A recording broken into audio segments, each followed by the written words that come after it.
السلام عليكم ورحمة الله وبركاته. الحمد لله رب العالمين والصلاة والسلام على أشرف الأنبياء والمرسلين نبينا محمد وعلى آله وصحابته أجمعين أما بعد. സഹോദരങ്ങളെ, നിർജീവികളായിരുന്ന മനുഷ്യരെ ജീവിപ്പിച്ചതും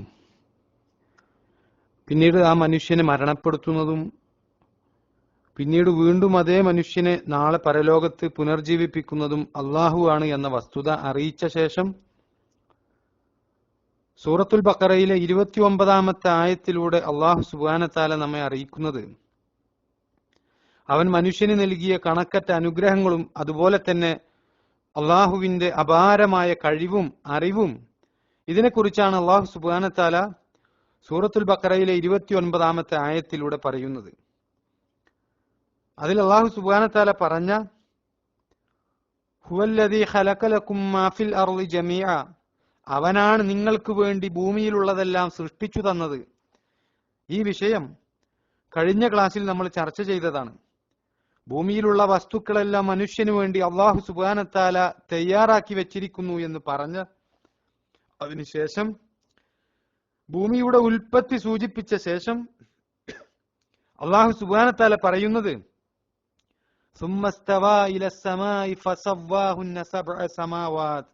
പിന്നെ അവൻ ആകാശത്തിലേക്ക് ഉയർന്ന് അവയെ 7 ആകാശങ്ങളാക്കി ശരിപ്പെടുത്തിയിരിക്കുന്നു എന്നാണ്.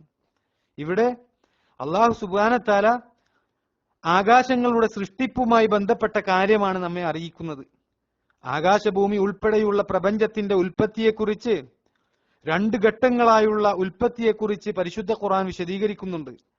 സൂറത്തുൽ അംബിയായിലെ 30-ാമത്തെ ആയത്തിൽ അല്ലാഹു സുബ്ഹാനഹു വ തആല പറയുകയാണ്, അവലം യറല്ലദീന കഫറൂ അന്നസ് സമാവാതി വൽ അർള കാനതാ റത്ഖൻ ഫഫതഖ്നാഹുമാ വജഅൽനാ മിനൽ മാഇ കുല്ല ഷൈഇൻ ഹയ്യിൻ അഫലാ യുഅ്മിനൂൻ.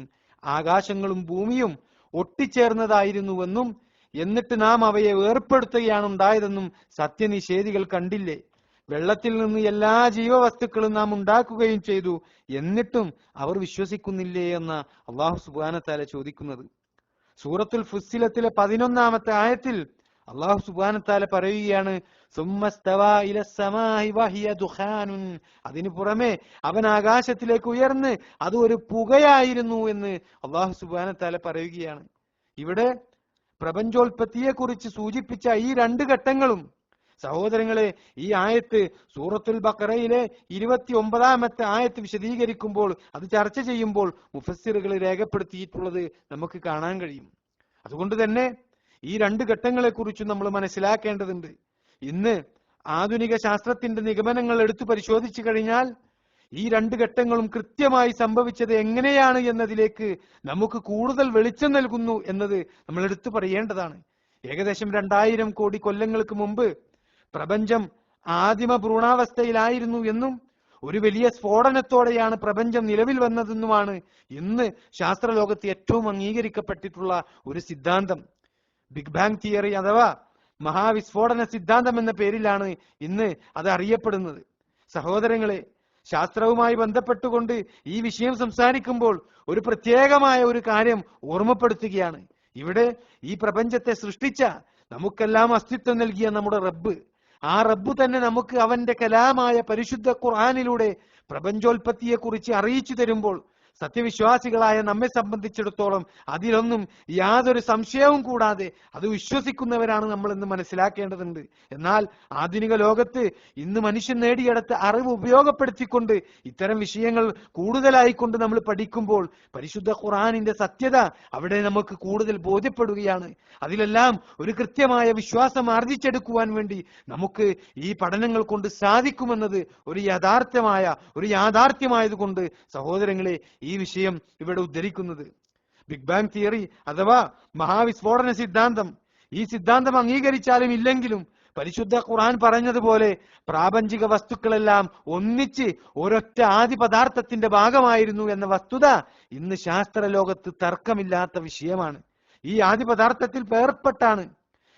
പദാർത്ഥത്തിൽ നിന്ന് വേർപെട്ടുകൊണ്ടാണ് ആകാശഗോളങ്ങളും ഭൂമിയുമെല്ലാം ഉണ്ടായിട്ടുള്ളത് എന്ന് ഇന്ന് ആധുനിക ശാസ്ത്രം പറയുകയാണ്. പ്രപഞ്ചോൽപത്തിയുടെ ആദ്യ നിമിഷത്തിൽ സംഭവിച്ചതാണ് ഈ വേർപ്പെടൽ. സൂറത്തുൽ അംബിയായിലെ 30-ാമത്തെ ആയത്തിൽ അല്ലാഹു സുബ്ഹാനഹു വതആല പറയുകയാണ്, അവലം യറ അല്ലദീന കഫറു അന്ന സമാവാതി വൽ അർള കാനതാ റത്ഖൻ ഫഫതഖ്നാഹുമാ, ആകാശങ്ങളും ഭൂമിയും ഒട്ടിച്ചേർന്നതായിരുന്നുവെന്നും എന്നിട്ട് നാം അവയെ വേർപ്പെടുത്തുകയാണ് ഉണ്ടായത് എന്നും സത്യനിഷേധികൾ കണ്ടില്ലേ എന്ന അല്ലാഹു സുബ്ഹാനഹു വതആലയുടെ ചോദ്യം. ഖഗോളശാസ്ത്രം ഒട്ടും വികസിച്ചിട്ടില്ലാത്ത ഒരു കാലത്ത്, ലോകത്തൊരാളും തന്നെ ഈ രൂപത്തിൽ ഒരു പ്രസ്താവന നടത്താൻ സാധ്യതയില്ലാത്ത ഒരു സമയത്ത്, അങ്ങനെയൊരു കാലഘട്ടത്തിലാണ് സഹോദരങ്ങളെ പരിശുദ്ധ ഖുർആൻ ഈ ഒരു കാര്യം പ്രഖ്യാപിക്കുന്നത്. ആകാശവും ഭൂമിയും ആദ്യത്തിൽ ഒട്ടിച്ചേർന്ന അവസ്ഥയിൽ ഒരു ആദിമ പിണ്ടാവസ്ഥയിലായിരുന്നു എന്നും പിന്നീട് അല്ലാഹു സുബ്ഹാനഹു വതആലയാണ് അവയെ വേർപ്പെടുത്തി എന്ന് പരിശുദ്ധ ഖുർആൻ പറയുമ്പോൾ, ഈ വേർപ്പെടുത്തലിന് ശേഷം പ്രാപഞ്ചിക വസ്തുക്കളെല്ലാം ഇന്ന് നിലനിൽക്കുന്ന രീതിയിൽ പെടുന്നനെ അങ്ങ് ഉണ്ടായതല്ല. അതിനൊക്കെ ഒരുപാട് സമയങ്ങൾ കഴിയേണ്ടി വന്നിട്ടുണ്ട്. ആകാശ വസ്തുക്കളുടെ രൂപീകരണത്തിൽ പ്രധാനപ്പെട്ട ഒന്നാണ് സഹോദരങ്ങളെ നക്ഷത്ര രൂപീകരണം. ഒരു നക്ഷത്രം ഉണ്ടാകുന്നത് എങ്ങനെയാണ് എന്ന് ഏകദേശം തെറ്റാതെ തന്നെ ഇന്ന് മനുഷ്യന് പറയാൻ കഴിയുന്നതാണ്. ഉപരിലോകത്തുള്ള ധൂളിവാതക പടലങ്ങളായ നെബുലകളിൽ നിന്നാണ് നക്ഷത്രങ്ങൾ പിറവിയെടുക്കുന്നത് എന്ന് ശാസ്ത്രലോകം കണ്ടെത്തിയിരിക്കുകയാണ്. വാതകങ്ങളും സൂക്ഷ്മ പദാർത്ഥങ്ങളും അടങ്ങുന്ന ഒരു പുകപടലത്തിൽ നിന്ന് അഥവാ നെബുലയിൽ നിന്ന് ഈ നക്ഷത്രങ്ങൾ പിറവിയെടുക്കുന്നു എന്ന് ആധുനിക ശാസ്ത്രം പഠിപ്പിക്കുമ്പോൾ, ആകാശ ലോകത്തെ സൃഷ്ടിപ്പുമായി ബന്ധപ്പെട്ടുകൊണ്ട് അല്ലാഹു സുബ്ഹാനഹു വതആല ഈ വിഷയ സംബന്ധമായി കൊണ്ട് പറഞ്ഞ കാര്യം ഇതിനോട് ചേർത്തുകൊണ്ട് സഹോദരങ്ങളെ നമ്മൾ മനസ്സിലാക്കേണ്ടതുണ്ട്. സുമ്മസ്തവാ ഇലസ്സമാഇ വഹിയ ദുഖാനും, അതിനു പുറമെ അവൻ ആകാശത്തിലേക്ക് ഉയർന്നു, അത് ഒരു പുകയായിരുന്നു എന്ന അല്ലാഹു സുബ്ഹാനഹു വതആല പറയുന്നത്. അല്ലാഹു സുബ്ഹാനഹു വതആല ഇവിടെ ഈ ആയത്തിലൂടെ സംസാരിക്കുന്നത് നക്ഷത്ര രൂപീകരണത്തെ കുറിച്ചല്ല, മറിച്ച് കോടാനുകോടി നക്ഷത്രങ്ങൾ ഉൾപ്പെടുന്ന ആകാശ ലോകത്തെ കുറിച്ചാണ് അല്ലാഹു സുബ്ഹാനഹു വതആല ഇവിടെ സംസാരിക്കുന്നത്. ഈ ആകാശങ്ങളുടെ സൃഷ്ടിപ്പിനെ കുറിച്ച് ആധുനിക ശാസ്ത്രം നൽകുന്ന അറിവ് ഉപയോഗപ്പെടുത്തിക്കൊണ്ട് വസ്തുനിഷ്ഠമായി അപഗ്രഥിക്കുക എന്നത് സഹോദരങ്ങളെ അത് പ്രായോഗികമായ ഒരു കാര്യമല്ല. ഒരു ആകാശത്തെ കുറിച്ച് പോലും പൂർണ്ണമായി പഠിക്കാൻ ഇന്നത്തെ ആധുനിക ശാസ്ത്രത്തിന് കഴിഞ്ഞിട്ടില്ല. ഇവിടെ അല്ലാഹു സുബ്ഹാനഹു വതആല പറയുന്നത് 7 ആകാശങ്ങളെ കുറിച്ചാണ്. ഖുർആനിലെ വിവിധ സ്ഥലങ്ങളിൽ ആകാശങ്ങളുടെ എണ്ണം അത് 7 എന്ന് അല്ലാഹു സുബ്ഹാനഹു വതആല പറഞ്ഞിട്ടുണ്ട്. എന്നാൽ സഹോദരങ്ങളെ, ആ ആകാശങ്ങളുടെ സ്വഭാവവും പ്രത്യേകതയുമൊക്കെ അതിനെക്കുറിച്ചൊക്കെ വിശദമായി പറഞ്ഞു കൊടുക്കുവാൻ വേണ്ടിയിട്ട് നമുക്ക് ഇന്നത്തെ അറിവ് വെച്ചുകൊണ്ട് അത് സാധിക്കുകയില്ല. എന്നാൽ ആ 7 ആകാശങ്ങളെ കുറിച്ച് 14 നൂറ്റാണ്ടുകൾക്ക് മുമ്പ് പരിശുദ്ധ ഖുർആൻ പറയുകയാണ്, അല്ലദീ ഖലഖ സബ്അ സമാവാതിൻ തിബാഖ, 7 ആകാശങ്ങളെ അടുക്കുകളായി സൃഷ്ടിച്ചവനാകുന്നു അവൻ എന്നാണ് സൂറത്തുൽ മുൽക്കിലെ 3-ാമത്തെ ആയത്തിൽ നമുക്കിത് കാണാൻ കഴിയും. ശാസ്ത്രാഭ്യാസം പോയിട്ട് അക്ഷരാഭ്യാസം പോലും നേടിയിട്ടില്ലാത്ത ഒരു വ്യക്തിയുടെ, അത് മഹാനായ റസൂൽ കരീം സല്ലല്ലാഹു അലൈഹി വസല്ലമയുടെ നാവിലൂടെയാണ് ലോകം ഈ വക കാര്യങ്ങൾ 14 നൂറ്റാണ്ടുകൾക്ക് മുമ്പ് കേൾക്കുന്നത് എങ്കിൽ സഹോദരങ്ങളെ, അതേ പ്രവാചകൻ സല്ലല്ലാഹു അലൈഹി വസല്ലമ തന്നെ ആ 7 ആകാശത്തിന്റെ ദൂരത്തെക്കുറിച്ചുള്ള അറിവ് നമുക്ക് പഠിപ്പിച്ചു തന്നിട്ടുണ്ട്. ആ 7 ആകാശങ്ങളെ കുറിച്ച് റസൂലുള്ളാഹി സ്വല്ലല്ലാഹു അലൈഹി വസല്ലമ പറയുന്നത് ഇബ്നു മസ്ഊദ് റളിയല്ലാഹു അൻഹുവിൽ നിന്ന് നിവേദനം ചെയ്യുന്ന ഒരു ഹദീസിൽ കാണാം. അദ്ദേഹം പറയുകയാണ്, ഭൗമാന്തരീക്ഷത്തോട് അടുത്ത ആകാശത്തിനും അതിന് തൊട്ടുള്ള ആകാശത്തിനും 500 വർഷത്തെ വഴി ദൂരമുണ്ട്. ഓരോ ആകാശത്തിനും ഇടയിൽ 500 വർഷത്തെ വഴി ദൂരമുണ്ട്. 7-ാം ആകാശത്തിനും കുർസിയിനും ഇടയിൽ 500 വർഷത്തെ വഴി ദൂരമുണ്ട്. കുർസിയിനും വെള്ളത്തിനുമിടയിൽ 500 വർഷത്തെ വഴി ദൂരമുണ്ട്. അർശ് വെള്ളത്തിന് മുകളിലാണ്, അള്ളാഹു അർശിന് മുകളിലാണ്.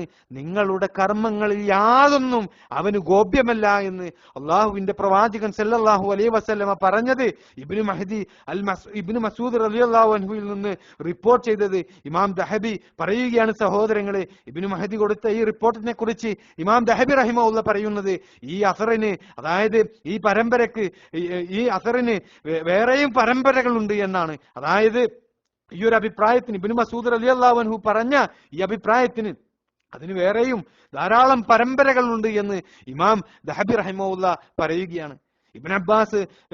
അബ്ബാസ് ഇബ്നു അബ്ദുൽ മുത്തലിബ് റളിയല്ലാഹു അൻഹുവിൽ നിന്ന് നിവേദനം ചെയ്യുന്ന ഒരു ഹദീസ്, അള്ളാഹുവിന്റെ റസൂൽ സല്ലല്ലാഹു അലൈഹി വസല്ലമ പറയുന്നു, അവിടെ ചോദിക്കുകയാണ് സ്വഹാബത്തിനോട്, നിങ്ങൾക്കറിയുമോ ആകാശത്തിനും ഭൂമിക്കുമിടയിൽ എത്ര ദൂരമുണ്ട് എന്ന്? ആ സമയം സ്വഹാബികൾ പറയുകയാണ്, അള്ളാഹുവിനും അവന്റെ ദൂതർക്കുമാണ് ആ വിഷയത്തെക്കുറിച്ച് നന്നായി അറിയുക എന്ന്. ആ സമയം റസൂലുള്ളാഹി സ്വല്ലല്ലാഹു അലൈഹി വസല്ലമ പറഞ്ഞു കൊടുക്കുകയാണ്, അവ രണ്ടിനുമിടയിൽ, അതായത് ആകാശത്തിനും ഭൂമിക്കുമിടയിൽ 500 വർഷത്തെ ദൂരമുണ്ട് എന്നാണ്. ഓരോ ആകാശത്തിൽ നിന്നും അടുത്ത ആകാശത്തിലേക്ക് 500 വർഷത്തെ ദൂരമുണ്ട്.